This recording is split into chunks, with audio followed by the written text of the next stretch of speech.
ഓം gum ഗണപതേ നമ.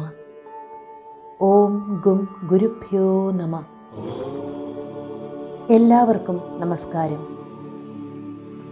ബ്രഹ്മസാഗരം എന്ന എൻ്റെ പുതിയ യൂട്യൂബ് ചാനലിലേക്ക് എല്ലാ സജ്ജനങ്ങളെയും സ്നേഹപൂർവ്വം ഞാൻ സ്വാഗതം ചെയ്യുന്നു.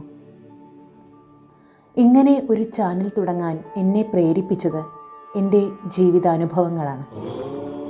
എന്താണ് ഈശ്വരചിന്ത?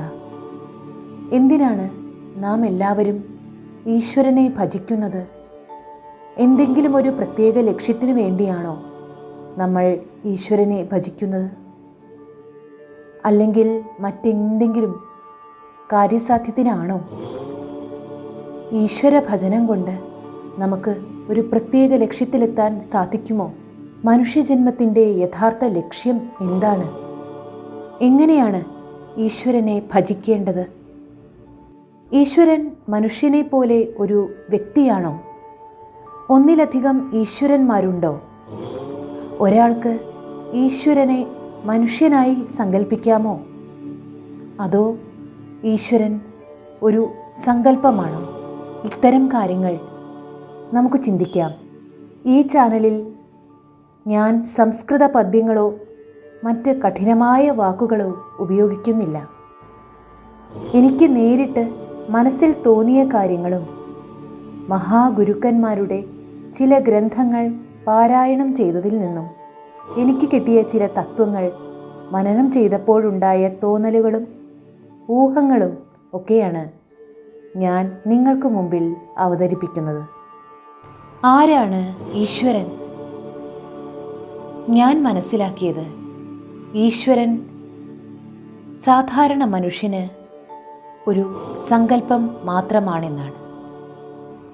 മനുഷ്യനായി ജനിച്ച് നമ്മുടെ മുമ്പിൽ വന്നിട്ടുള്ള പൂർണ്ണ അവതാരങ്ങളുടെ കാര്യങ്ങൾ പിന്നീട് നമുക്ക് ചർച്ച ചെയ്യാം. ഈശ്വരനെ അറിയണമെങ്കിൽ അഥവാ അനുഭവിക്കണമെങ്കിൽ നമുക്ക് ഒരു ഗുരു വേണം. ഗുരുവില്ലെങ്കിലും നമുക്ക് ഈശ്വരനെ അറിയാം. പക്ഷേ നമ്മൾ ഭൗതികം വെടിയണം. അത് സാധാരണ ഒരാൾക്ക് കഴിയില്ല. രമണ മഹർഷിയെ പോലെയുള്ള ഉത്കൃഷ്ട ജന്മങ്ങൾക്കു മാത്രമേ അതിന് കഴിയുകയുള്ളൂ.